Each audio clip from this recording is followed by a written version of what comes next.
मोदी जी कितना भी हाथ पैर मार ले, पर हम चाइना से कम्पीट करने का तो छोड़ो, चाइना के आजू बाजू भी नहीं पहुंच पाएंगे। अब मैं ऐसा क्यों बोल रहा हूँ, ये चीज मैं आपको 30 सेकंड में समझाऊंगा, और 3 केस को कंपेयर करके।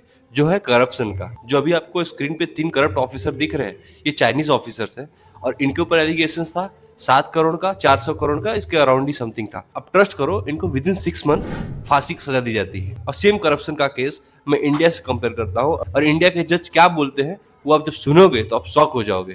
पहला case 2G spectrum case, 1,76,000 crore का केस, जिसमें मेन कल्प्रिट ए राजा जो टेलीकॉम मिनिस्टर थे। दूसरा केस है महाराष्ट्र सदन का केस, जिसमें 900 करोड़ का गड़बड़ी करते हैं, और वो कोई और नहीं, डिप्टी सीएम जो खुद महाराष्ट्र के थे। जो तीसरा केस है वो स्टेट वाइज सबसे बड़ा था, जिसमें लाखों करोड़ का स्कैम हुआ था, जिसमें अलग अलग स्टेट होते हैं। आप ट्रस्ट करोगे, इन तीनों केसों में जितने भी एक्यूज थे सारे एक्यूज छूट जाते हैं। प्रॉपरली जस्टिफिकेशन और एविडेंस नहीं है।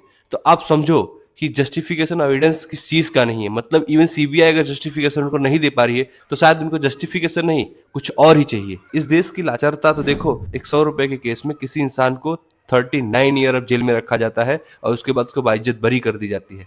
तो मैं क्यों बोला कि इस देश का कभी चाइना के साथ कम्पीट नहीं कर पाएगा, उसके पीछे रीजन यही है। तो जिस देश के यूथ को किसी नेता के रैली में जाने से टाइम नहीं मिलता हो, भले उसमें उसकी जान चली जाए, जिस देश का नेता एक के बाद एक स्कैम करता हो, फिर भी उस पर कोई उंगली ना उठता हो, तो आप उस समाज से, उस देश से क्या उम्मीद कर सकते हैं। बाकी इस पे आपकी क्या राय है, जरूर बताइएगा। मिलते हैं। जय हिंद, जय भारत।